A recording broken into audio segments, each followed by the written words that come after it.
స్తోత్రం కలుగునుగాక. ప్రభువునందు నాకు అత్యంత ప్రియులారా, మరొక అర్ధరాత్రి వేళ నూతన దినారంభంలో ఈ ప్రార్థన మహాపోరాటానికి మనం ఉపక్రమిస్తున్నాం. ఈ మంచి అవకాశం ఆ దేవదేవుడు, దేవాది దేవుడు, నిత్యుడు, సత్యుడైనటువంటి అగోచరుడైన అద్భుతకరుడైన ఆ దేవాది దేవుడు మనకి అవకాశం అనుగ్రహించాడు. ఎందుకంటే నేను ఇప్పుడు హైదరాబాదులో లేను, హెడ్ క్వార్టర్స్లో లేను, చాలా సుదూర ప్రాంతంలో ఉన్నాను. ఇక్కడ నెట్ ఫెసిలిటీ సరిగా లేదు. మరి వైఫై అరేంజ్ చేశారు, కానీ అప్ అండ్ డౌన్ అవుతా ఉంది. ఇలాంటి పరిస్థితిలో పాలకొండలో నేను సత్య సంబంధుల ఉపవాస దీక్ష ప్రార్థన కొరకు రేపు జరిగే సమైక్య ఆరాధన, యునైటెడ్ వర్షిప్ సర్వీస్ కొరకు 6 ఉత్తరాంధ్ర జిల్లాల సమైక్య ఆరాధన కూటమి కొరకు నేను ఇక్కడికి వచ్చాను. చాలా ఇంటీరియర్గానే ఉన్నాను. ప్రియ దేవుని బిడ్డలారా, అయినప్పటికీ ప్రార్థించే ఒక అవకాశం, ప్రార్థన కొరకు దేవుని ప్రజలను ప్రేరేపించి నడిపించే ఒక అవకాశాన్ని వదులుకోకూడదు అని నేను దేవుని చేత ప్రేరేపించబడి బలవంత పెట్టబడి మళ్ళీ మీ ముందుకు వచ్చాను. ఇదివరకే చాలామంది ఇంటర్నెట్ ద్వారా, జూమ్ యాప్ ద్వారా కనెక్టెడ్గా ఉన్నారు.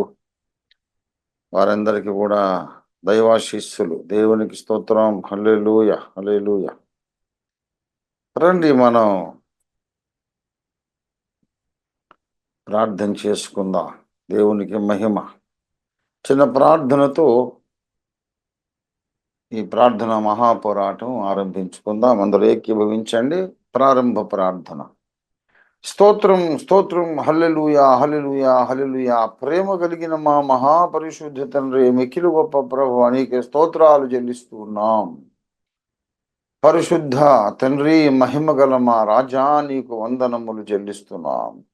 మా జీవితాల్లో ఇంకొక కొత్త దినాన్ని మాకు మీరు ఈవిగా వరముగా ప్రసాదించి అద్భుత రీతిగానైనా మళ్ళీ మేము అనేక సుదూర ప్రాంతాలలో ఉన్నవాళ్ళు ఒకరికొకరు భౌతికంగా చాలా దూరంలో ఉన్నప్పటికీ ఒక్క మనిషి అయినట్లు ఏక మనస్సుతో ఏకీభవించి మరొక నూతన దినారంభంలో ఈ అర్ధరాత్రి వేళ నీ సన్నిధిలో మేము దేవా, నీ కార్య సఫలత కొరకు, నీ మహిమార్థం ప్రార్థించడానికి ఇచ్చిన అవకాశము కొరకు నీకు స్తోత్రం చెల్లిస్తున్నాం.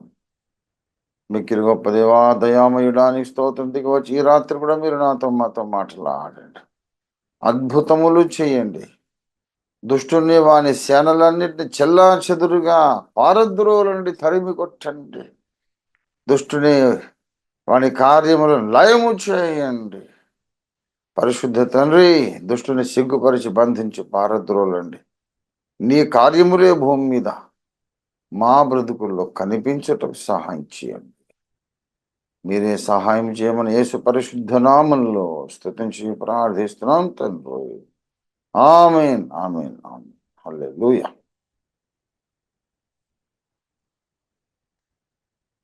ప్రభునందు నాకు అత్యంత ప్రియులారా,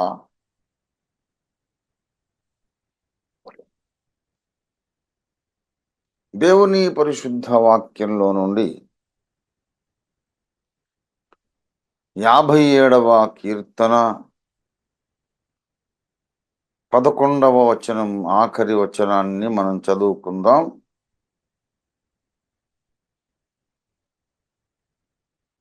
దేవా, ఆకాశము కంటే అత్యున్నతుడవుగా నిన్ను కనుపరచుకొనుము. నీ ప్రభావము సర్వభూమి మీద కనబడని.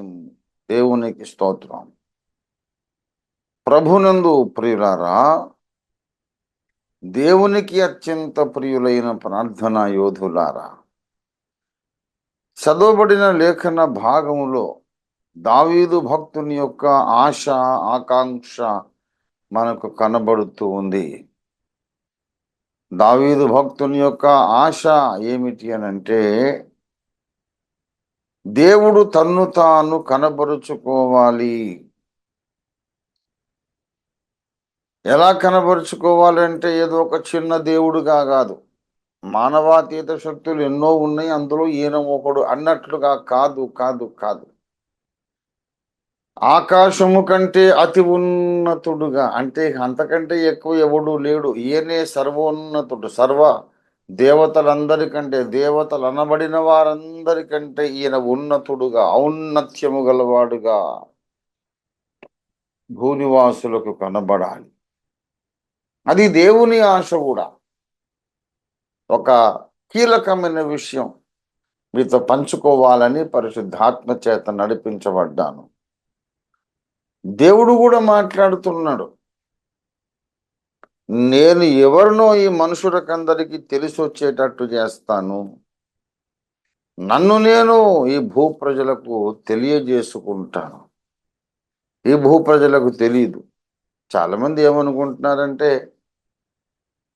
మరి భూజనాంగములలో ప్రతి జనాంగానికి ఏదో ఒక దేవత, ఏదో ఒక మతం, ఏదో ఒక థియాలజీ, ఫిలాసఫీ అంతా ఉంది. రకరకాల స్లైడ్ చేంజెస్తో. ఇప్పుడు జూడాయిజం అండ్ క్రిస్టియానిటీ అండ్ ఇస్లాం, ఈ మూడు కూడా మోనోథియిస్టిక్ రిలీజియన్స్. దేవుడు ఒక్కడే, ఇంకా వేరే దేవుళ్ళు ఎవరు లేరు.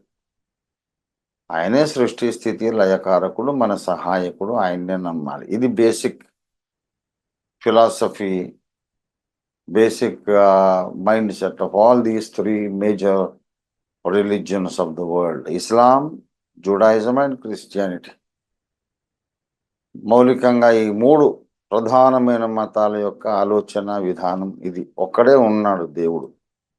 ఆ ఒక్కడి పేరు అల్లాహ్ అంటుంది ఇస్లాం. ఆ ఒక్కడి పేరు యెహోవా అని నమ్ముతుంది జూడాయిజం.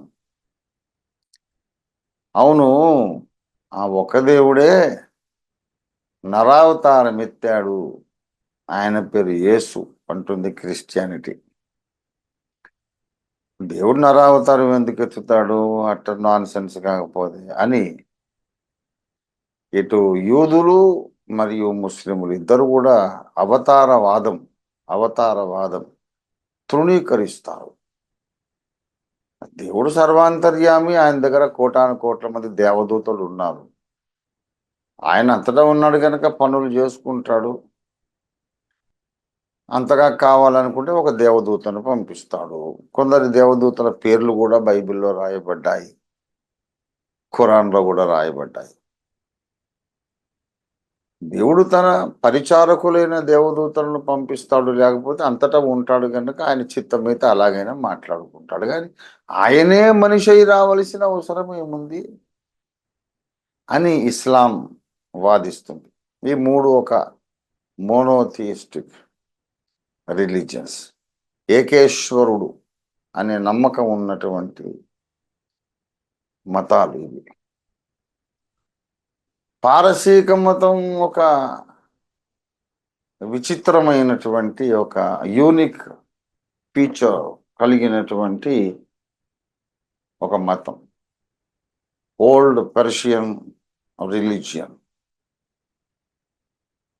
జొరాస్టర్ అనే ఒక మహర్షి ఆ మతాన్ని స్థాపించాడు. వాళ్ళు మాత్రం ఒక్కటే, ఒక యూనిక్ రిలీజియన్. వాళ్ళు ఏమి నమ్ముతారంటే, ఒక దేవుడు కాదు, ఇద్దరు దేవుళ్ళు ఉన్నారు. జరతుష్ట్ర అనే మహర్షి జెండ్ అవిస్థా అనే ఆ గ్రంథాన్ని రాశారు. ఆయనే పారసీక మత స్థాపకుడు. ఆయన చెప్పారు ఏంటంటే, ఇద్దరు దేవుళ్ళు ఉన్నారు. ఒకడు మంచి దేవుడు, ఒకడు చెడ్డ దేవుడు. కనుక ఇది ఇద్దరు దేవుళ్ళ మతం అదొకటి. ఇకపోతే బౌద్ధము, జైనము, కొద్దిపాటి స్వల్పమైన మార్పులతో బౌద్ధము, జైనం అనే ఉన్నాయి. ఇంకా కొన్ని ఇతర మతాలు కూడా ఉన్నాయి. హైందవం అనే భారతీయ మత విశ్వాసాలలో ఎంతో వైవిధ్యం ఉంది. ఇదే హైందవం ఇంతవరకు అని గిరిగీసి స్పష్టీకరించి చెప్పడానికి వీల్లేదు. భారతదేశంలో భిన్న విభిన్నమైన పరస్పర విరుద్ధమైన ఎన్నెన్నో మత విశ్వాసాలు ఉన్నాయి. అయినా ఇబ్బంది లేదు. భారతీయులు ఈ వైవిధ్యంతోనే బ్రతకడానికి అలవాటు పడ్డారు. పెద్దగా పట్టించుకోరు. అది దేవుడి లీల అండి, మనకు అర్థం కాదు. దేవుణ్ణి నమ్మాలి కానీ ప్రశ్నించకూడదు. ఆయన ఎలాగైనా ప్రవర్తిస్తారా అని చిత్తం. ఆయన ఎలాంటి నియమాలకు బద్ధుడు కాదు, సర్వస్వతంత్రుడు. మనకు అన్నీ అర్థం కావాలని రూల్ ఏమి లేదు, నమ్మాలంతే అనే ఒక ఆలోచనతో భారతీయులు ఉంటారు. ఇన్ని మతాలు ఉండేసరికి ఇంకా గ్రీకు దేవతలు ఉన్నారు, రోమన్ దేవతలు ఉన్నారు, ఈజిప్షియన్ దేవతలు ఉన్నారు, టిబెటన్ దేవతలు ఉన్నారు. అంటే ఆ గ్రంథాలలో ఈ విషయాలు ఉన్నాయి, ప్రజల మనస్సుల్లో ఈ విశ్వాసాలు ఉన్నాయి. అది దేవతలు ఉన్నారంటే వీళ్ళందరూ ఉన్నారని కాదు నేను చెప్పేది. ప్రజల వినికిడిలో, నమ్మకాలలో, విశ్వాసాలలో ఇవన్నీ ఉన్నాయి. ఈ నమ్మకాలు, ఈ దేవత్వము అనిపించుకున్నటువంటి దైవ స్వరూపాలు ప్రజల ఆలోచనల్లో ఉన్నాయి. బైబిల్ కూడా చెప్తోంది, దేవతలు అనబడిన వారు, ప్రభువులు అనబడిన వారు అనేకులు ఉన్నారు. ప్రపంచం నమ్ముతుంది ఎంతో మందిని. ఇంకా భారతదేశంలోనైతే 33 కోట్ల మందిట. అంత పెద్ద నంబర్ జ్ఞాపకం పెట్టుకోవడం కూడా, అంత పెద్ద లిస్ట్ ఆఫ్ గాడ్స్, అంతమంది దేవతల పేర్లను గుర్తుపెట్టుకోవడం కూడా ఏ మానవునికైనా అసాధ్యమే. మరి ఆ నంబర్ ఎలాగొచ్చిందో తెలియదు, అలాగా నమ్ముతున్నారు. 33 కోట్ల దేవతలు అంటారు. కొంతమంది ఏదో ప్రాస కోసం 3 దేవతలు ఒక్కటైనారు అని పాడుకోవడం, చెప్పుకోవడం ఉంది. వీళ్ళందరూ కలిస్తే దేవుళ్ళ జనాభా ఎంత ఉంది? ఒక చిన్న దేశం జనాభా లాగా ఉంది. కనీసం ఒక 4-5 కోట్లు అందరు కలిసి. అంటే కొన్ని దేశాలైతే 1 కోటి, 1/2 కోటి, 50 లక్షల మంది, 30-40 లక్షల మంది ఉన్న జనాభా దేశాలు ఉన్నాయి. 30-40 లక్షలు, 1 కోటి, 2 కోట్లు. కానీ ఇప్పుడు ఈ దేవుళ్ళ జనాభా ఇంకా ఎక్కువగా కనపడతాం. ఒక మోస్తరు పెద్ద దేశం. ఇప్పుడు ఇజ్రాయెల్కు అంత జనాభా లేదుగా, 5 కోట్ల మంది ఎక్కడిది. సింగపూర్కు వీళ్ళంతా 1 crore లోపలే. పెద్ద దేశాలంటే ఇప్పుడు మన ఇండియా ఒకటి ఉంది, చైనా ఒకటి. ఈ రెండే చాలా మ్యాక్సిమం పాపులేషన్ ఉన్నటువంటి దేశాలు. ఇన్ని దేవతలు, ఇన్ని మత విశ్వాసాలు, ఇవన్నీ చూసి సామాన్య మానవుడు విసుగు చెందుతున్నాడు. అసలు ఏంటయ్యా ఈ గందరగోళం? ఈ దేవుడు అనే కాన్సెప్టే మంచిది కాదు అసలు. ఆ కాన్సెప్ట్ తీసి పారేసేయండి. దేవుడు ఉన్నాడా? ఉంటే ఇంత కన్ఫ్యూజన్, ఇంత తికమక ఏంటి? ఇంత తికమక ఏంటి? గందరగోళం అంటే మనుషులు కల్పించుకున్నారు అంటారు పెద్దలు. కల్పించుకుంటే ఆ పైన ఉన్నవాడు ఆ పైన కూర్చొని ఆయన ఏం చేస్తున్నాడు? రే ఏంట్రా ఇన్ని కల్పించుకుంటున్నారు? నేను ఒక నున్నాను ఇక్కడ, నన్ను తెలుసుకోకుండా మీరు సొంత కథలు రాసుకుంటున్నారేంటి? నేను అసలు దేవుడిని ఊడిపడి పైనుండి దిగి వచ్చి ఒక్కసారి మాట్లాడేస్తే సరిపోతుందిగా. ఇంకా ఏ దేవతలు, ఏ మతాలు ఉండవు. పైనుండి దగదగలాడి మెరుస్తున్నటువంటి మహిమ దేహంతో, విశ్వరూపం అంటారు మన దగ్గర, అలాంటి రూపంతో దేవుడే ఇప్పుడు భూమి మీదకి వచ్చి ఒక 24 గంటలు ఉన్నాడు అనుకోండి. అన్ని వార్తాపత్రికలు, ఎలక్ట్రానిక్ మీడియా ఛానల్స్, విలేకరులు అందరూ కెమెరాలు పట్టుకొని పోతారు, ఆయన్ని చూస్తారు. మొత్తం ఆ దృశ్యం, అద్భుతమైన దృశ్యం టెలివిజన్స్లో ప్రసారం చేయబడుతుంది. ఒక 24 గంటలు ఉన్నాడు. నేను దేవుణ్ణి, ఈ పిచ్చి పిచ్చి మతాలన్నీ తీసి అవతల పారేసేయండి అని ఆయన చెప్పుకుంటే ఇంకా నాస్తికులు ఎవరు ఉంటారు? ఉండరుగా. 24 గంటలు ఆయన ఉండి నిరూపణలు, ఆధారాలు చూపిస్తే నేనే సృష్టికర్తను, ఎలా చేశాను మనిషిని అంటే ఇదిగో ఇలా మట్టితో చేశాను, ఇట్లా ఉఫ్ఫోను అని ఊదని వాడు మనిషే పుట్టాడు, వాడికి మీరందరూ పుట్టారు. కలుగును గాక అంటే ఇదిగో ఇలా కలిగినాయి, అలాగే ఆరంభంలో కలిగినాయి. ఏంట్రా పిచ్చి కథలన్నీ రాసుకున్నారు అని దేవుడు మాట్లాడితే అయిపోతుందిగా. అసలు ఉన్నాడో లేడో తెలియదు, ఉంటే నిద్రపోతున్నాడా తెలియదు, చేతకాని వాడైపోయాడా, ఆయన గురించి ఇన్ని తప్పుడు అభిప్రాయాలు రాసుకుంటుంటే ఎందుకు వదిలేసి ఊరుకున్నాడు ఆయన? చేతగాని వాడా?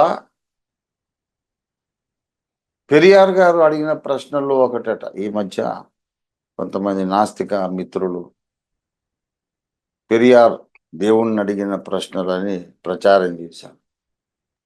పెరియార్ గారు అన్నారట, నీవెంత మూర్ఖుడివి, దేవుడితో అన్నాడట ఆయన, నీవెంత మూర్ఖుడివి, అసలు నీ అస్తిత్వాన్ని, నీ ఉనికినే ఒప్పుకోని నాస్తికులను నువ్వు ఎందుకు పుట్టించావు? మరి దేవుడు లేడు అని వాదించే వాళ్ళు ఉన్నారు కదా, వాళ్ళను కూడా దేవుడు పుట్టించి ఉండాలిగా. ఈ మతాలు నిజమైతే వీడిని పుట్టించొద్దు, వాడు పుట్టాడంటే రేపు నేను లేనని వాడు వాదిస్తాడు అని ముందు తెలుసుగా, కనుక పుట్టించడం మానేస్తే నాస్తికత్వమే ఉండదుగా. ఇప్పుడు మరి ఒక మూర్ఖత్వం కదా ఇది?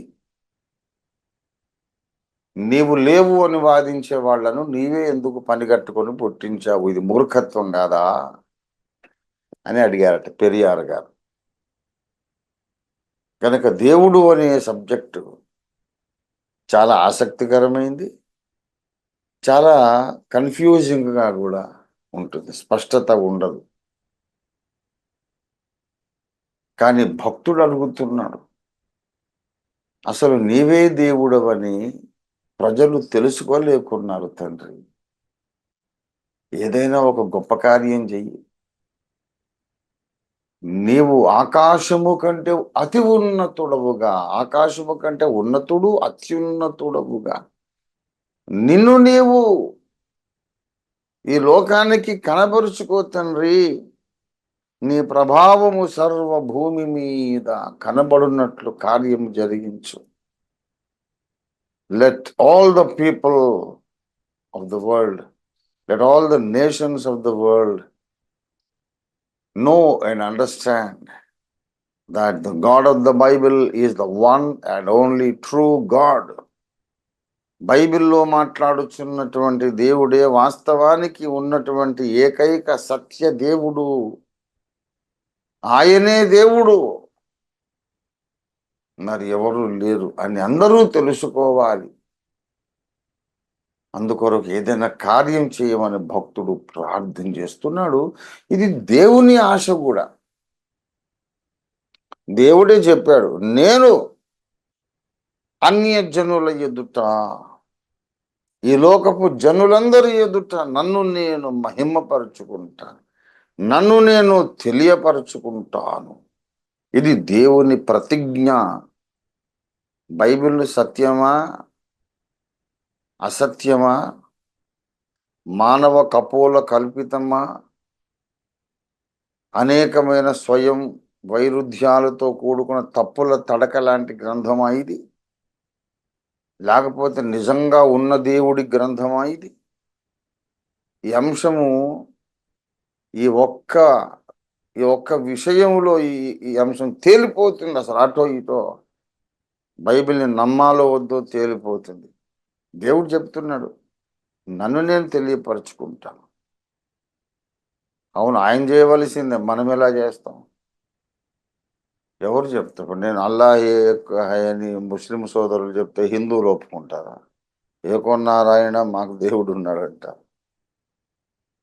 ఏకోన్నారాయణ అల్లా ఏకై అనేది యూదులు ఒప్పుకుంటారా? పోనీ ఇరాన్ దేశస్తులు ఒప్పుకుంటారా? ఒప్పుకోరు. క్రైస్తవులు ఒప్పుకుంటారా? ససేమిరా ఒప్పుకోరు. గనక దేవుడు దిగి వచ్చి తన్ను తాను తెలియపరచుకోవాలి. దేవుడు ఒక ప్లాన్ స్కెచ్ గీసి పెట్టుకున్నాడు. దావీదు ప్రార్థనే కాదు, దావీదు నమ్మిన దేవుడు చేసిన ప్రతిజ్ఞ కూడా ఇది. అవును, దావీదు, నా చిత్తానుసారమైన మనస్సు కలిగిన వాడవు నీవు. నువ్వు మంచి ప్రార్థన చేశావు. నా ప్రభావము సర్వభూమి మీద కనబడాలని నీకున్న కోరిక న్యాయమైనది. ఆకాశము కంటే అతి ఉన్నతుడుగా నన్ను నేను కనబరుచుకోవాలి, లోకులందరూ తెలుసుకోవాలి. ఆకాశ మండలములన్నిటికంటే హెచ్చైన వాడు ఇదిగో ఈ బైబిల్ దేవుడే అని అందరూ తెలుసుకోవాలని దావీదు, నీకున్న ఆశ చాలా న్యాయమైంది. నేను నెరవేరుస్తాను నీ ఆజ్ఞ, నీ నీ నీ ప్రార్థనను, నీ ఆశ నేను నెరవేరుస్తాను. నేనే దేవుడను, నేను తప్ప వేరొక దేవుడు మీకు ఉండకూడదని 10 ఆజ్ఞల్లో నేను చెప్పానుగా. కానీ ఏ గ్రంథానికి ఆ గ్రంథం అలాగే చెప్పుకుంటారు. ఇస్లాం కూడా అలాగే చెప్పుకుంటారు. అల్లాహ్ తప్ప వేరొక దేవుడు లేడని వాళ్ళు చెప్పట్లే. 10 ఆజ్ఞలు ఉన్నాయి, ప్రయోజనం ఏంటి? మీరు పుస్తకాల్లో రాసుకున్నారు. What is the proof? అయితే దావీదు, నీ ఆశ నేను నెరవేరుస్తాను. ఎలా నెరవేరుస్తాడు? దేవుడు గీసుకున్న స్కెచ్ ఏమిటంటే, యెహెజ్కేలు 38వ అధ్యాయము చూడండి దయచేసి. 38:16. అన్యజనులు నన్ను తెలుసుకొనున్నట్లు నిన్ను బట్టి వారి ఎదుట నన్ను నేను పరిశుద్ధపరచుకొను సమయమున. యెహెజ్కేలు 38:16లో రష్యా దేశ నాయకుడితో దేవుడే మాట్లాడుతున్నాడు. ఆ టైంకు, ఈ యుద్ధం జరిగే టైంకు ఎవరుంటారో ప్రెసిడెంట్, అతడికి ఇది వర్తిస్తుంది. ఓ గోగు, మాగోగు దేశపు వాడవైన గోగు, నేను ఒక పని చేస్తాను. నిన్ను బట్టి, నువ్వు దేవ విరోధివి, నాస్తికత్వాన్ని ఎత్తిపట్టుకున్న దేశానివి, నన్ను నా ప్రజలను ద్వేషిస్తున్నావు కదా గోగు, నిన్నే వాడుకొని అన్యజనులందరూ నన్ను తెలుసుకొనున్నట్లుగా నేను చేస్తాను. అలాగే 23వ వచనంలో కూడా చూడండి, 38వ అధ్యాయం యెహెజ్కేలు 38:23. నేను యెహోవానై ఉన్నానని అన్యజనులు అనేకులు తెలుసుకొనున్నట్లు నేను ఘనత వహించి నన్ను పరిశుద్ధపరచుకొని వారి ఎదుట నన్ను తెలియపరచుకొందును. I will reveal and I will manifest myself.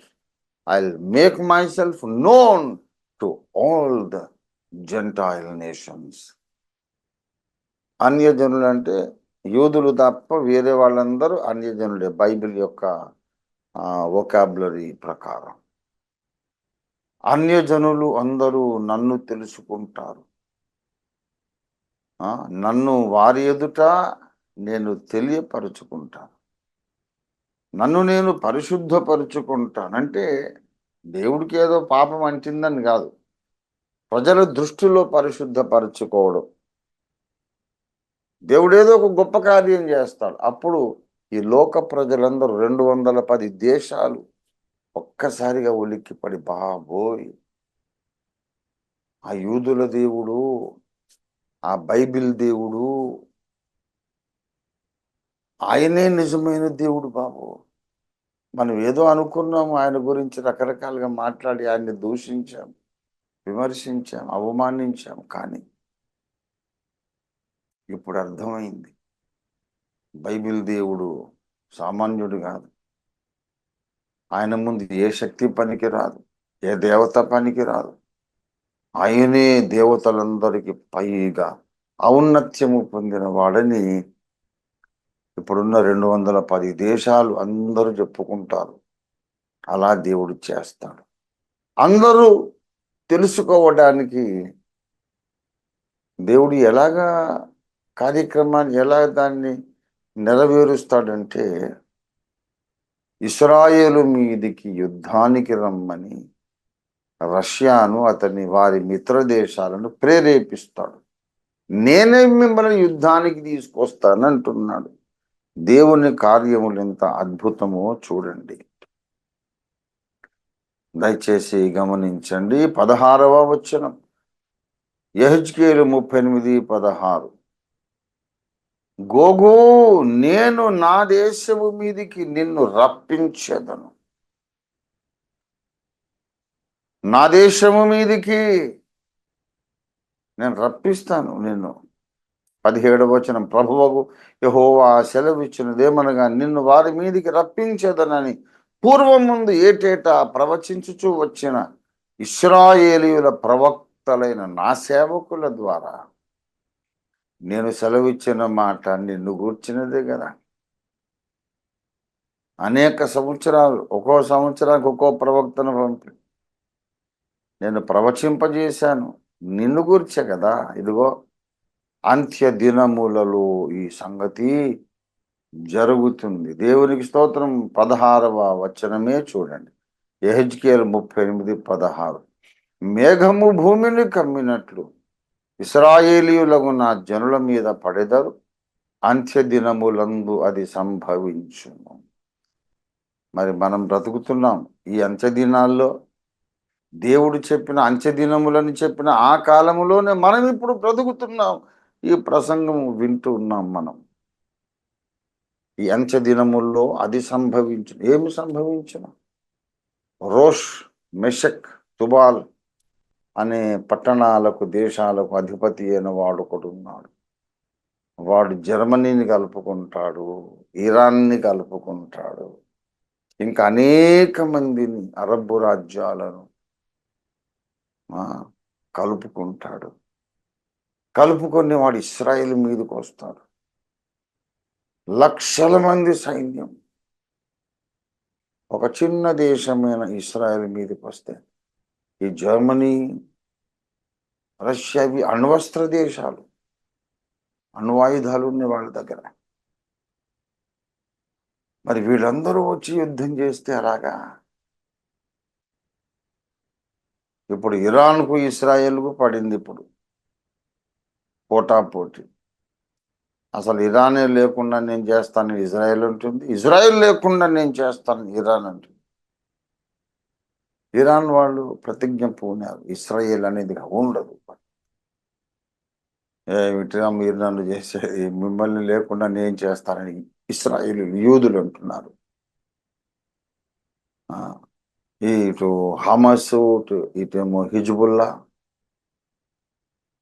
ఈ ట్రయాంగులర్ వార్ ఇది జరుగుతూ ఉంటుండగా ఇరాన్ ఇన్వాల్వ్ అయింది. ఎందుకంటే ఈ హిజ్బుల్లా వాళ్ళకు, ఈ ఉగ్రవాదులకు వాళ్ళు అఫీషియల్గా ఫుల్ ఫ్లెడ్జ్డ్గా సంపూర్ణ స్థాయిలో సహాయం, సహకారం, మద్దతు అందిస్తున్నారు. ఈ మూడు ఇలాగ ఉంటుండగా ఇరాన్ ఒకటి ఇన్వాల్వ్ అయింది. ఇప్పుడు ఇరాన్ ఇజ్రాయిల్ వార్లో ఒకవేళ ఇజ్రాయిల్ పై చేయవుతే నేనున్నాను, నేను వచ్చి ఇన్వాల్వ్ అవుతానని రష్యా ఆల్రెడీ సిగ్నల్స్ పంపించింది. ఇదిగో యెహెజ్కేలు 38వ అధ్యాయం నెరవేరడానికి సమయం సమీపించింది. అంటే రేపో ఎల్లుండో మనం చదవబోయే న్యూస్ పేపర్ బైబిల్లో దేవుడు 2,500 ఏళ్ల క్రితం రాయించాడు. 2,500 సంవత్సరాల క్రితం దేవుడు బైబిల్లో రాయించాడు. మరికొద్ది నెలల్లో మనం చదవబోతున్నటువంటి న్యూస్ పేపర్ని 2,500 years బ్యాక్ దేవుడు రాయించాడు.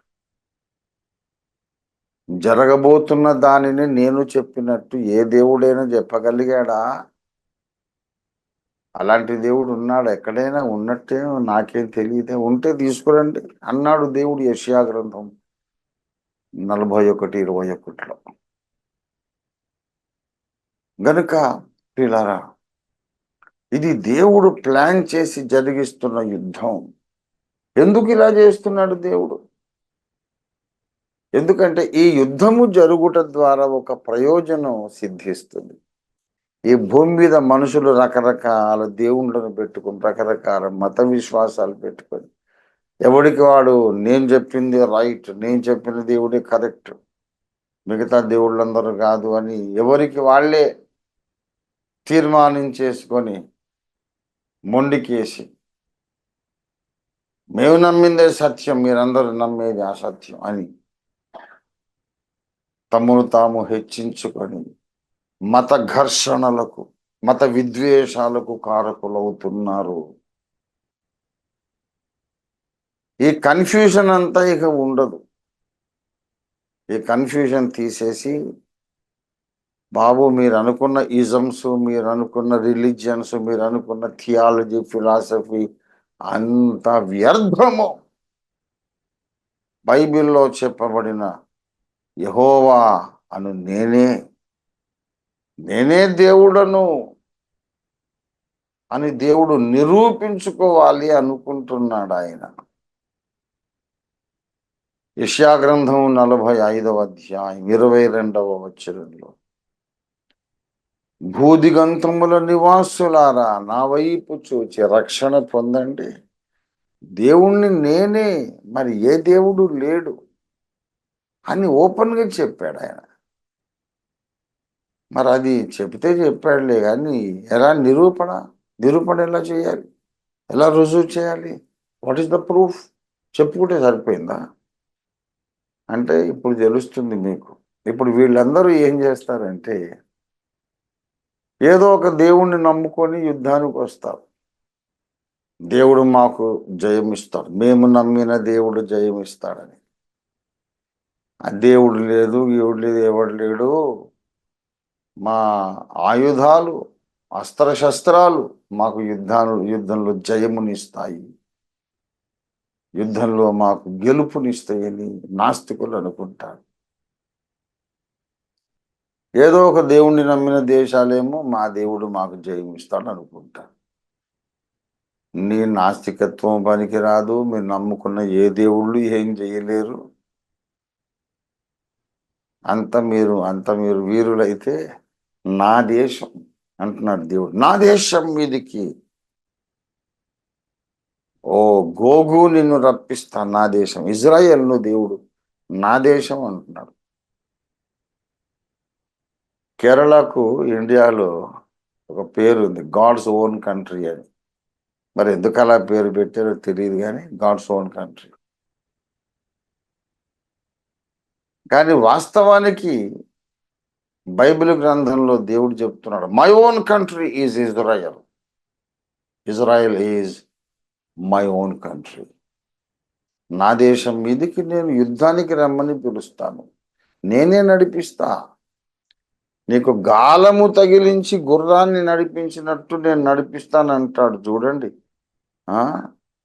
4వ వచనం, 38వ అధ్యాయం 4వ వచనం, నేను నిన్ను వెనుకకు త్రిప్పి నీ దవడలకు గాలములు తగిలించి నిన్నును నీ సైన్యమంతటిని, గుర్రములను, నానా విధములైన ఆయుధములు ధరించి నీ రౌతులందరినీ, కవచములను డాళ్లును ధరించి ఖడ్గములు చేతబట్టుకొని వారిని అందరినీ మహాసైన్యముగా బయలుదేరదీసెదను.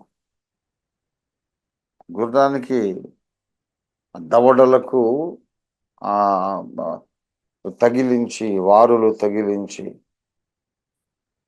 నీ దవడలకు గాలములు తగిలించి నిన్ను నీ సైన్యం అంతటిని ఇజ్రాయెల్ మీదకి తీసుకొస్తా. దేవుడే తీసుకొస్తున్నాడు.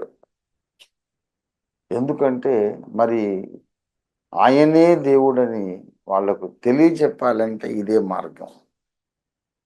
ఇక్కడ నేను ఈ ప్రసంగాన్ని ముగిస్తున్నాను. భౌతికంగా శరీర సంబంధమైన ఇశ్రాయేలు ఉన్నారు.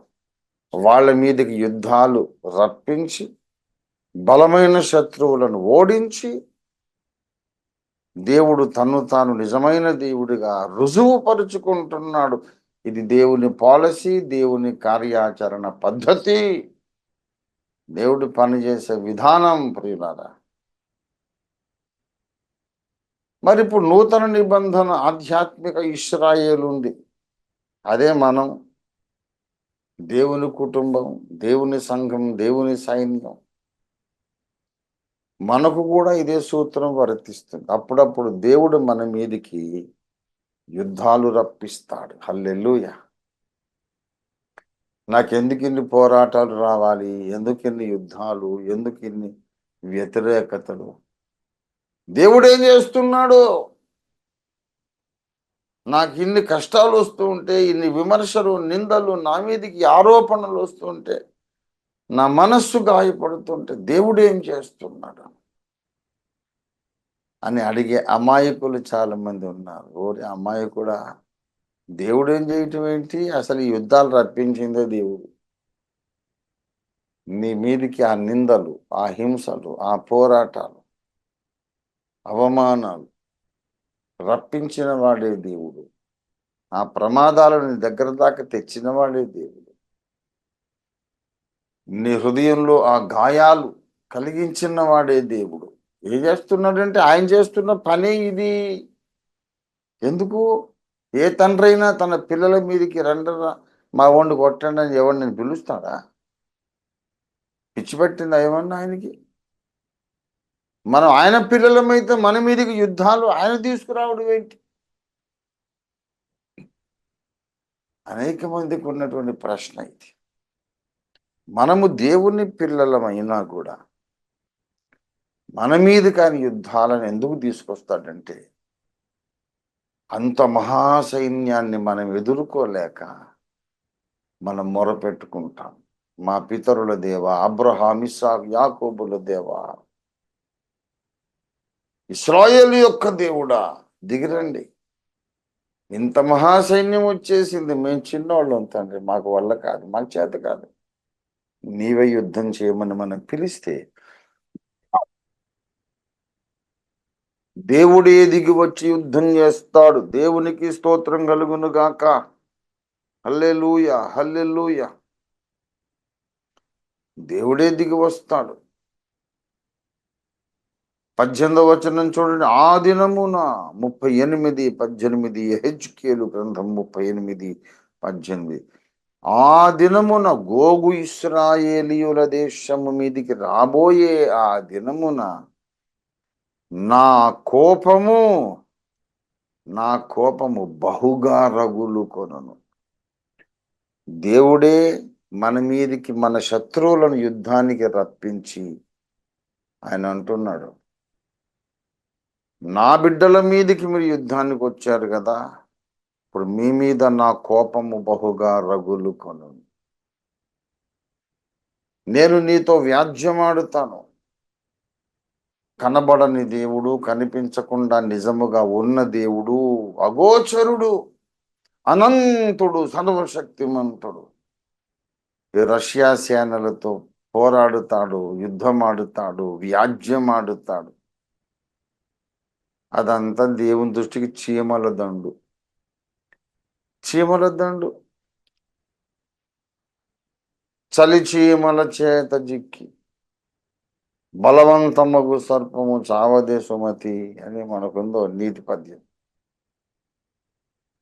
చీమల దండు పామునైతే చంపుతుందేమో, కానీ ఒక అగ్నిగోళం వచ్చి వాటి మీద పడితే ఏం చేస్తాయి? ఒక అగ్నిగోళం వచ్చి ఆ చీమల దండు మీద పడితే మాడి చచ్చి ఊరుకుంటాయి అంతే. ఈ రష్యా సేనలు కూడా అంతే. వాళ్ళు పోరాడేది శరీరులతో కాదు, శరీర సంబంధమైన, మాంస సంబంధమైన శరీరము కలిగిన సైనికులతో కాదు. వారు పోరాడేది ఆత్మరూపుడు, అదృశ్యుడైనటువంటి సర్వశక్తి గల దేవునితో పోరాడుతున్నారు. దేవుడు యుద్ధం చేసినప్పుడు అసలైన మజా అనేది అప్పుడు వస్తుంది. వీళ్ళేమో కత్తులు, కటార్లు, తుపాకులు, బాంబులు, రాకెట్ లాంచర్స్, మిసైల్స్ ఇవన్నీ పట్టుకొని వస్తారు. దేవుడు ఏం మిసైల్ వాడడు. వాళ్ళందరూ నిలబడ్డ భూమిని పట్టుకొని ఇట్లా ఇట్లా ఊపుతాడు అంతే. భూకంపము కలుగజేస్తాడు. ఇంకా అప్పుడు మిసైల్స్ వేస్తారు. వాళ్ళు భూమి కదిలిపోతుంటే వైలెంట్గా భయపడి పరుగులెత్తరు. ప్రళయమైన వానను కురిపించి పెద్ద పెద్ద వడగండ్లు పైన ఒక్కో నెత్తి మీద 5-6 కిలోల బరువైనటువంటి వడగండ్లను, పెద్ద పెద్ద వడగండ్లను వాళ్ళు ఎత్తిన పడేస్తారు. రాకెట్ లాంచర్స్, మిసైల్స్ ప్రయోగిద్దాం అనుకునే వాడిని ఎత్తిమి ఇంతలా మంచుగడ్డ పడుతుంది. మాడు పగిలి చచ్చూరుకుంటాడు. ఇది దేవుని పోరాట విధానం. ఇవి దేవుని ఆయుధాలు. అగ్ని పంపి మతి చెల్లించేటట్టు చేసి, ప్రళయమైన వానను కురిపించి, భూకంపము కలుగజేసి, వాళ్ళకి పిచ్చి పట్టి ఒకళ్ళనొకళ్ళు చంపుకునేటట్టు చేసి, వాళ్ళందరూ పీనుగల కుప్పలాగా అయిపోతారు. ఈ రష్యా అధ్యక్షుడికి, వెంట వచ్చిన దేశాల అధ్యక్షులకు పిచ్చెక్కి జుట్టు బిక్కుంటారు. ఏం జరుగుతుంది? మన సైన్యాలు ఎందుకు అందరూ చచ్చిపోయారు? ఇస్రాయేల్ వాళ్ళు ఒక్క బాంబు కూడా వేయరు, ప్రార్థన చేస్తారంతే. అబ్రహాం, ఇస్సాకు, యాకోబుల దేవా, మోషే యొక్క దేవా, మా పితరుల దేవా, మేము కొద్ది లక్షల మంది, వాళ్ళేమో అనేక లక్షల కోట్ల మంది. మేము ఎలా ఎలా చేయాలి? ఎలా పోరాడతాం? మా వల్ల కాదు, నీవే దిగిరాతాను. నిన్ను నమ్ముకొని మేము ప్రపంచాన్ని ఎదిరించి నిలబడ్డాం. నిన్ను నిరూపించుకో, నిన్ను నీవే బయలుపరుచుకో. ప్రార్థన చేస్తారు, దేవుడు వచ్చేస్తాడు. ఇది కొద్ది రోజులు అయ్యాక మనం న్యూస్ పేపర్లో చూడబోతున్నాం. కొద్ది రోజులు అయినాక ఈ విషయాన్ని ఎలక్ట్రానిక్ మీడియాలో, టెలివిజన్స్లో, న్యూస్ కవరేజెస్లో ఈ సీన్ మనం చూడబోతున్నాం. ఇంకా కొద్ది మాసాలు, కొద్ది సంవత్సరాలు అయ్యాక న్యూస్ పేపర్లో ఏది చూడబోతున్నామో ముందే బైబిల్లో మనం చూస్తున్నాం. 2500 ఏళ్లకు ముందే ప్రవక్త రాశాడు, దేవుడు వ్రాయించాడు. ఎప్పుడైతే దేవుని ప్రజలను దేవుడు కాపాడుకుంటాడో, దేవుని ప్రజల విరోధులతో దేవుడే దిగొచ్చి యుద్ధం చేస్తాడో, అప్పుడు వీళ్ళందరూ నోరు మూసుకొని ఒప్పుకోవాల్సి వస్తుంది. ఇస్రాయేల్ దేవుడే దేవుడు. ఇక మేము అనుకున్నవన్నీ గూట్లో పెట్టుకున్నాయి, అక్కడ పెట్టుకున్నాయి, కథల్లో చెప్పుకున్నవన్నీ కానే కాదు. The God of Israel is the one and only true God there is. There is no other God besides the God of the Bible. ఇంత పెద్ద ఎఫెక్ట్ తీసుకురావడానికి దేవుడు యుద్ధాన్ని ప్రేరేపించాడు. ఇది ఒక మినియేచర్ సైజులో, మినియేచర్ డ్రామాగా మనందరి జీవితాల్లో ఇదే కార్యాచరణ పద్ధతి దేవుడు అవలంబిస్తాడు. ఇదే పాలసీ దేవుడు అవలంబిస్తాడు. ఇదే విధానం. మనకు సమస్యలు వచ్చిన ప్రతిసారి ఈ సమస్య ద్వారా దేవుడు తాను నిజమైన దేవుడని ఎవరికో బయలుపరుచుకుంటా ఉన్నాడు. ఇది మనం నమ్మాలి. దేవునికి స్తోత్రం కలుగును గాక. నీకు ఆర్థిక ఇబ్బందులు రావచ్చు, రకరకాల నిందలు, హింసలు, పోరాటాలు, దుష్కీర్తి కలిగించే అపనిందలు, అసత్యమైన నిరాధారమైన ఆరోపణలు, శరీర అనారోగ్యం, ఏది వచ్చినా సరే దేవుని పాలసీ ఒకటే. ఈ విషయంలో నా బిడ్డలకు నేను సహాయం చేసి అన్యజనులకు నన్ను నేను బయలుపరుచుకుంటాను. ఇది దేవుని వాగ్దానం. దావీదు ప్రార్థన దైవ చిత్తానుసారమైన మనస్సు కలిగిన ఒక భక్తుని ప్రార్థన. దేవా, నీ ప్రభావం ఒక్క ఇశ్రాయేలులోనే కాదు, సర్వ భూమి మీద కనబడాలి. నీ ప్రభావం రష్యాలో కనపడాలి, చైనాలో కనపడాలి, అమెరికాలో కనపడాలి, ఆస్ట్రేలియాలో కనపడాలి, ఆఫ్రికన్ కంట్రీస్లో కనపడాలి, ఆల్ యూరోపియన్ కంట్రీస్లో కనపడాలి. బైబిల్లో ఉన్న దేవుని ప్రభావం ఆల్ అరబ్ కంట్రీస్లో కనపడాలి, సర్వభూమి మీద కనపడాలి. అలా కనబడాలంటే దేవుడు తన ప్రజలకు యుద్ధ సమయములో సహాయం చేయాలి. యుద్ధ సమయంలో తన ప్రజలను కాపాడాలి. యుద్ధ సమయములో తన ప్రజలను ఆయన సంరక్షించుకోవాలి. దేవుని ప్రజల యొక్క శత్రువులను మట్టుపెట్టి మీ సైన్సు, మీ ఆయుధాలు, మీ టెక్నాలజీ, మీరు అనుకున్న దేవుళ్ళు ఎవ్వరు ఏం చేయలేరు. God of Israel, I am the one and only true God, one and only true God. I am the God. I am the God that created the universe. కలలు కనుకండి. ఈగో ప్రాబ్లంకి వెళ్ళిపోయి మేము రాసుకున్నది కూడా ఎందుకు కాదు దేవుడు అని మూర్ఖంగా మాట్లాడకండి. ఉంటే రమ్మని అంటే నేనే వచ్చాను యుద్ధానికి. ఏ దేవుడు వస్తాడో? భూకంపాలు వచ్చి నెత్తి మీద వడగండ్లు పడి సైనికులకు మెంటల్ వచ్చేసి ఒకరినొకటి కాల్చుకొని చంపుకుంటుంటే ఏ దేవుడు వచ్చి ఏం చేస్తాడు? ఎవడు రాడు. అప్పుడు ప్రపంచ ప్రజలు ఆలోచించుకుంటారు. మనము ఏదేదో అనుకొని దూషించి అవమానించి మాట్లాడాం కానీ బైబిల్ దేవుడు నిజమైన దేవుడు. ఎలోహే ఇస్రాయేల్, ఇస్రాయేలు దేవుడే దేవుడు. ప్రపంచానికి ఒక సాక్ష్యం నిలబడుతుంది. భౌతికమైన ఇస్రాయేలు రాజ్యం మీదకి వచ్చే యుద్ధాలు నిజమైన దేవుని కూర్చిన నిరూపణలు, రుజువులు. అలాగే నీకు నాకు వచ్చే కష్టాలు కూడా, నీకు నాకు వచ్చే సమస్యలు కూడా నిజమైన దేవుని కూర్చున్న రుజువులు.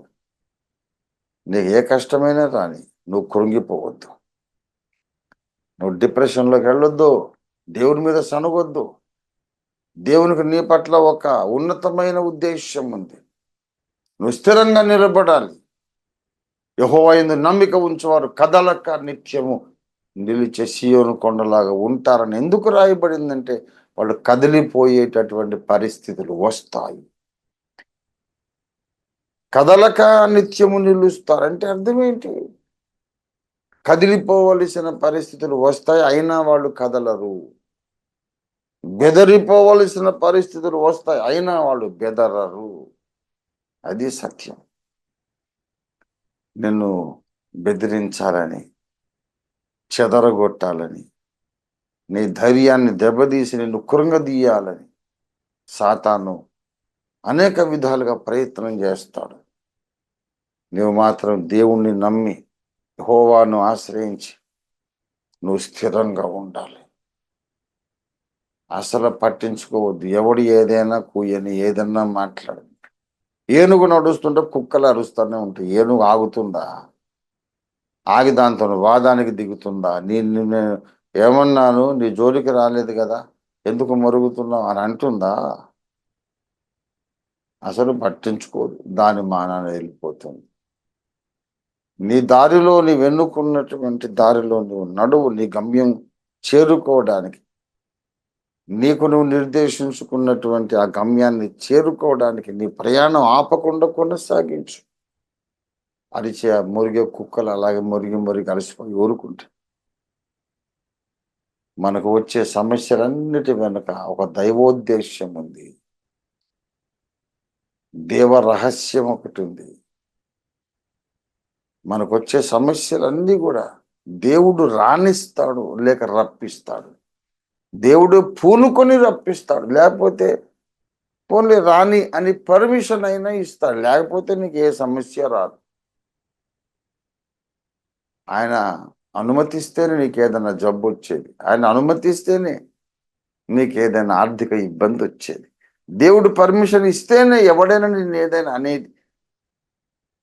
ఆయన పర్మిషన్ ఇచ్చాడు. ఎందుకంటే ఆ శ్రమలు ఆ తుఫాను మధ్యలో నీవు కొండలాగా స్థిరంగా నిలబడడం ద్వారా దేవుడు తను తాను బయలుపరుచుకుంటాడు.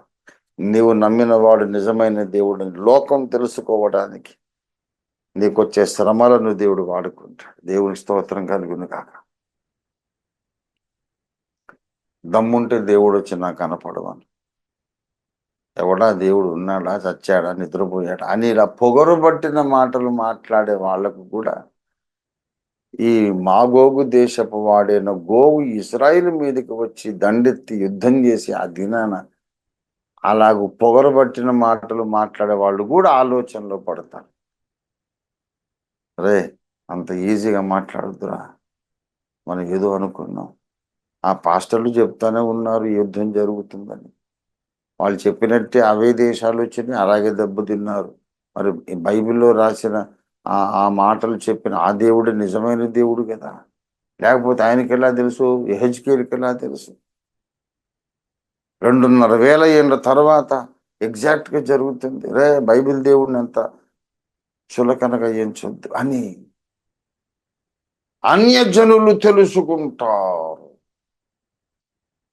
దావీదు అంటున్నాడు, నీ ప్రభావము భూమి మీద కనబడనిమ్ము అని. అయితే కనబడనిమ్మన్నాడు, అంతవరకు బాగానే ఉంది. అంటే ఎలా కనిపించారు? ఆకాశంలో కనపడి ఇదిగో నేను దేవుణ్ణి కనబడి మాట్లాడాలా? అలాగ అనుకున్నాడు దావీదు? అనుకుంటే మాత్రం అలాగే చేస్తాడా? ఆకాశంలో కనపడి సూర్యుడు లేదు, చంద్రుడు లేదు, ఏం లేదు, నేను వీటన్నిటిని చేశాను, నేను దేవుణ్ణి అందరికీ చెప్పుకుంటాడా? కాదు కాదు. God will teach this lesson to the Gentile nations the hard way. కష్టమైన మార్గం ద్వారా వాళ్ళకు ఈ గొప్ప సత్యం నేర్పిస్తాడు. బైబిల్ దేవుడను నేనే అసలైన దేవుడని. యుద్ధానికి రండి. చిన్న దేశం మీద యుద్ధం గెలవలేక అనేక అగ్రరాజ్యాలు సర్వనాశనం అయిపోండి. అప్పుడు ఆ చిన్న దేశం నమ్మిన దేవుడు నిజమైన దేవుడని మీరు అర్థం చేసుకుంటారు. ఆ విధంగా నన్ను నేను తెలియపరచుకుంటాను అంటున్నాడు. ఇవాళ మనం దేవుణ్ణి అడుగుదాం, ప్రభువా నువ్వు ఎలా చేస్తావో తెలియదు, కానీ మేము సువార్త ప్రకటిస్తే ఎవరు వినడం లేదు, నమ్మడం లేదు. కులం తక్కువ దేవుడు అంటున్నారు, జాతి తక్కువ దేవుడు అంటున్నారు, విదేశీయుల దేవుడు అంటున్నారు, నిన్ను దూషిస్తున్నారు, నిన్ను ప్రకటించినందుకు మమ్మల్ని ద్వేషిస్తున్నారు. ప్రభువా మేము చెప్పే సువార్త ప్రకటన ఎవరు వినడం లేదు, నమ్మడం లేదు. ఏదో ఒక విధంగా నువ్వు దిగి వచ్చి విచిత్రమైన పరిస్థితులు సృష్టించి సువార్త ద్వారా మేము ప్రకటిస్తున్న రక్షకుడు నజరేయుడైన యేసు నిజముగా లోకమంతటికి రక్షకుడు, ఇంకొక రక్షకుడు లేడని అందరూ అర్థం చేసుకునేటట్టు విచిత్రమైన కార్యాలు, భయంకరమైన కార్యాలు, అనూహ్యమైన కార్యాలు జరుగునని ఎవడు కలలో కూడా అనుకొనని భయంకరమైన కార్యాలు చేయి తండ్రి, భయంకరమైన కార్యాలు చేయి. మాకెన్నో కష్టాలు వచ్చి నువ్వు అనుమతించావు, మరి దానివల్ల ప్రయోజనం కలగొద్దా? యుద్ధాలు వచ్చినాయి, నిలబడ్డాం, పోరాడాం, మరి ప్రయోజనం కలగొద్దా? ఈ పరిస్థితులను నువ్వు వాడుకో తండ్రి. అనేక మంది మనోనేత్రాలు వెలిగించు, మా దేశాన్ని దర్శించు. మణిపూర్లో అన్ని అల్లరులు, దొమ్మిలు, దమనకాండ, అంత భయంకరమైనటువంటి దాడులు, క్రైస్తవ సంఘం మీద, సమాజం మీద, మరి మతోన్మాదులు చేసిన దాడులు, హత్యలు, మానభంగాలు, గృహ దహనాలు, లూటీలు ఎన్నో జరిగినాయి. మెల్లిమెల్లిగా భారతదేశం అంతా ఆ ట్రెండ్ విస్తరిస్తూ ఉంది. నువ్వు దిగి రావా తండ్రి. ఇన్ని భయంకరమైన సమస్యలు మాకు తెచ్చి పెడితే మేము కృంగిపోతామేమోనని సాతాను ఆశిస్తూ ఉండవచ్చు, కానీ వాడి ఆశలు నెరవేరకూడదు. వాడి ఆశలు అడి ఆశలు కావాలి. ఈ శ్రమలు మాకు తీసుకొచ్చి మమ్మల్ని నాశనం చేసేద్దామని సైతాన్ అనుకోవచ్చు, కానీ ఆ శ్రమలనే వాడుకొని నీవు దేవుడు అని కనపరుచుకో తండ్రి. ఎలా చేస్తావు? అది నీకే తెలుసు. ఆహా, రోమా 11:33 ప్రకారం, ఆహా దేవుని బుద్ధి జ్ఞానముల బాహుళ్యం ఎంత గంభీరము! దేవునికి స్తోత్రం కలుగును గాక. దేవుని బుద్ధి జ్ఞానముల బాహుళ్యము. రోమా 11:33. ఆహా దేవుని బుద్ధి జ్ఞానముల బాహుళ్యం ఎంతో గంభీరం. ఆయన తీర్పులు శోధింపనెంతో అశక్యములు. ఆయన మార్గములు ఎంతో అగమ్యములు, అనగా మూల భాషలో అడుగుజాడలు పట్టన శక్యములు. మనకు కష్టాలు వచ్చినాయని అంతవరకే మనం చూస్తున్నాం. దీని వెనుక దేవుని ఉద్దేశం ఏంటి? దీన్ని దేవుడు ఎలా వాడుకోబోతున్నాడు? ఏ రీతిగా ఈ కష్టాలను ఉపయోగించుకొని ఏ రీతిగా ప్రపంచానికి ఆయన తన్ను తాను బయలుపరుచుకుంటున్నాడు, అది ఆయనకే తెలుసు. ఆ అద్భుతాన్ని మనం కళ్ళారా చూడాలి. రేపు అనేక మంది వచ్చి సాక్ష్యాలు ఇవ్వాలి. ఓ భారతీయ క్రైస్తవ సమాజమా, మీకు వచ్చిన కష్టకాలములో మీ దేవుడు మిమ్మల్ని కాపాడిన విధానం చూసి, ఈ దేవుణ్ణి మేము నమ్ముకోవాలనుకుంటున్నాం, మాకు రక్షణ కావాలి, మీ దేవుణ్ణి ఇంకా మాకు బాగా పరిచయం చేయరా దయచేసి, మాకు ఈ దేవుడు కావాలి. ఈ విధముగా రక్షించుటకు సమర్థుడైన దేవుడు తప్ప ఇంకొక దేవుడు లేడు. ఈయనే దేవాది దేవుడని నెబుకద్నెజరు చెప్పినట్లు ప్రపంచ దేశాల రాజులు చెప్పాలి. ప్రభా, ఇప్పుడే దిగిరమ్మునైనా అలాంటి బలమైన కార్యం, భీకరమైన నీ విక్రమ కార్యం జరిగించడానికి దిగిరమ్మని మనం ప్రార్థన చేసుకుందాం. రండి ప్రియులారా. డబ్బులు లేకుండా 45 ఏళ్ళు మనం సేవ చేశాం. దీన్ని చూసి అనేక మంది, దైవ కార్యం డబ్బుతో జరగదు, ఇంకేదో పరిశుద్ధాత్మ శక్తి మీలో ఉన్నది, డబ్బులు లేకుండా ఇన్ని సంఘాలు కట్టారు, ఇన్ని గ్రంథాలు రాశారు, ఇన్ని ఇబ్బందులు పడి కూడా మీరు చెక్కు చెదరలేదు, మిమ్మల్ని పిలిచి వాడుకున్న దేవుడే నిజమైన దేవుడని కొంతమంది సాక్ష్యం ఇచ్చేటట్టు దేవుడు చెయ్యాలి. దేవుని స్తోత్రం కలుగును గాక. మీకు వచ్చిన వ్యాధిలో నుండి మీరు ఎలా కోలుకున్నారు? ఈ విధంగా స్వస్థపరిచే దేవుడే మాకు కావాలని అనేక మంది చెప్పాలి. ఆ విధంగా దేవుడు అనేకుల కన్నులు వెలిగించి అన్య జనముల ఎదుట తన్ను తాను బయలుపరుచుకొని, యెహోవాయే దేవుడు, Elijah, Jehovah is the one and only true God, ఇంకా వేరే దేవుడు లేడని ప్రపంచ ప్రజలకు, మన దేశ ప్రజలకు స్పష్టీకరించేటట్లుగా దేవుడు గొప్ప కార్యం చేయడానికి దిగి రావాలని మనం ప్రార్థన చేసుకుందాం. రండి, ఇది ప్రార్థనా సమయం, ఇది విజ్ఞాపన సమయం. ఇంకా దగ్గరకు వచ్చేసింది. దేవుడు తన్ను తాను బయలుపరుచుకోవాలి, తను తాను జనములకు తెలియపరచుకోవాలి. అలా తెలియపరచుకోవడానికే మనకు అన్ని కష్టాలు రప్పించాడు ఆయన. కష్టాలు వచ్చేసినాయి, మరి ఇప్పుడు ఫలితం మనం చూడాలి చూడాలి చూడాలి చూడాలి. అనేక కోట్ల మంది యొక్క రక్షణ మనం చూడాలి. దేవునికి స్తోత్రం. రండి ప్రియులారా, మనం ప్రార్థన చేసుకుందాం. అందరు కళ్ళు మూసుకొని తలలు వంచండి. ప్రేరేపణ కలిగిన వారు మీ కుడి హస్తము పైకెత్తండి. ప్రభు, నిన్ను నీవు తెలియపరచుకోనాయన. మేము వాదిస్తే ఎవరికి అర్థం కావడం లేదు, మేము ప్రకటించిన ఎవరు ఒప్పుకోవడం లేదు, వినడం లేదు, కనీసం వినడానికి ఇష్టపడడం లేదు.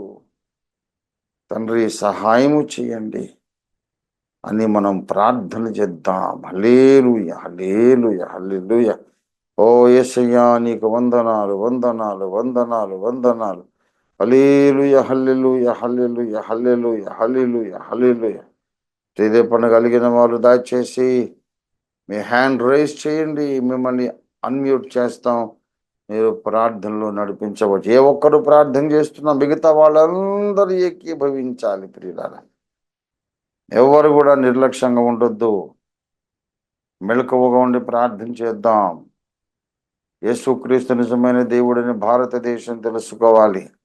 యేసే నిజమైన దేవుడని Roman Catholic centre Vatican city తెలుసుకోవాలి. పోపు గారు కూడా తెలుసుకోవాలి. ఎందుకంటే పోపు గారు అంటున్నారు, అన్ని మతాలు దేవుని దగ్గరికే దారి తీస్తాయి, అక్కడికి చేరుస్తాయి. All the religions are a path to God అంటాడు ఆయన. ఇది చాలా భ్రష్టత్వం. అన్ని మతాలు ఏకం ఎలాగవుతాయి? అన్ని మతాలు ఏకమైతే యేసు ప్రాణం ఎందుకు అర్పించాలి? ఒక మతాన్ని స్థాపించి వెళ్ళిపోవచ్చు కదా. అన్ని దెబ్బలు ఎందుకు తినాలి? అంత రక్తం ఎందుకు గార్చాలి? బైబిల్లో మనము ప్రకటిస్తున్న దేవుడు, పౌలు భక్తుడు ప్రకటించిన ఆ క్రీస్తు, ఇప్పుడు మనం ప్రకటిస్తున్న బైబిల్ దేవుడు నజరేయుడైన యేసు పరలోకానికి ఏకైక మార్గం అని అందరూ తెలుసుకోవాలి, అనేకులు తెలుసుకోవాలి. దేవుడు అద్భుత కార్యాలు మన కొరకు చేయాలి. దయచేసి ప్రార్థన చేయండి.